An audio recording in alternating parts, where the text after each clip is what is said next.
Could your need to try to control sleep, try to make it happen, micromanage it, be the actual reason that you aren't sleeping? Well, in this video, that is exactly what I'm going to talk about. I'm going to talk about how when I started to let go and stop trying to control sleep, why it led to more sleep with time, and why trying to micromanage sleep can keep you stuck in the insomnia cycle forever, which is exactly where we don't want to end up, right?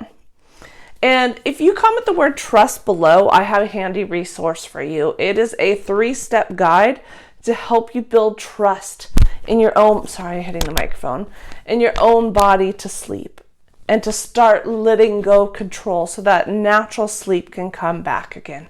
This is a crucial step and it's very important. So type the word trust below and I will send that over to you. And for those of you who don't know me, my name is Caitlin. Hello. I am the owner and creator of the Sleep Makeover Method, and I have been helping people overcome chronic insomnia when nothing has been working since 2021. So if you're ready to learn how to let go of some of that control and why that control is keeping you stuck in the first place, then let's go ahead and get started. Now, yesterday I talked about sleep efforts, and a little bit the day before, which is just about the same thing because sleep efforts are a way to control sleep. But this video is about control specifically and not the actual sleep efforts part. So if you haven't seen the last 2 days, those could be really helpful as well.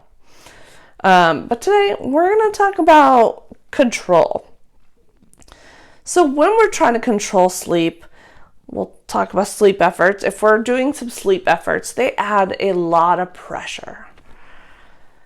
So let's say you take a magnesium, you're like, okay, this is going to make me sleep. This should be putting me to sleep in about an hour or two, right? And then as it gets closer and closer to that hour or two, you're starting to be like, okay, they need to be working soon. I don't feel anything yet. What's going on? It's getting close to the time. And then you're like past the time that you want to be asleep, and you're starting to get stressed and worried and fearful. Like, oh my God, what if it doesn't work? And all that stress and all that fear is just raising that hyperarousal up, and then you can't sleep. We want to remove pressure, any pressure and control, because we're talking about control, but we want to remove that pressure. Taking this stuff adds that pressure. Plus, as we talked about yesterday, it is telling your brain that there is danger. When we're scared of not sleeping, we're trying to escape it and problem solve, your brain just sees that there is some kind of danger going on. It doesn't understand what, but it knows that every night when you're awake, there is some fear and you're trying to escape it. So your brain starts to associate being awake at night as danger. Now, sleep can't be controlled. This is a common misconception that we can control our sleep, we can make it happen. There are a lot of marketing ads and products out there that make it feel like we could just take this pill. We can just do this and it will control our sleep. Nothing, absolutely nothing, not even sleeping pills, can directly control our sleep. Now, this video isn't about sleeping pills, but sleeping pills aren't actually controlling your sleep system or your sleep. They're just creating the perfect environment for sleep.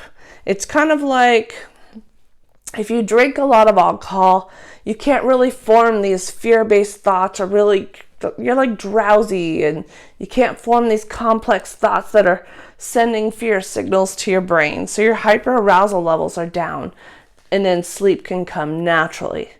Well, we're doing the same thing, but we're going after what's causing the hyperarousal. Sleeping pills are trying to lower the hyperarousal, but they're not going after what's causing the hyperarousal. And then you have more stress in your sleep. Now I'm going into sleeping pills, but you have more stress or something happens in your life, and then the sleeping pills don't work and you're fearful, and then they stop working. We need to go after the root cause, and that's what all of this is about, and that's what I teach. So it's a passive process.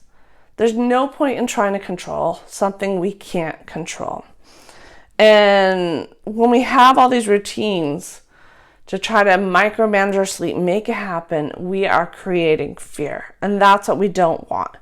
We need to release the control, because that's what's going to teach the brain that we are safe.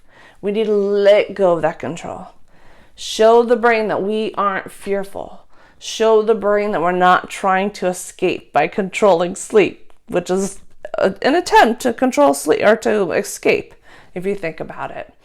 So we need to let go of control and shift to, I don't need to make sleep happen. I can support safety instead. I don't need to control or make sleep happen.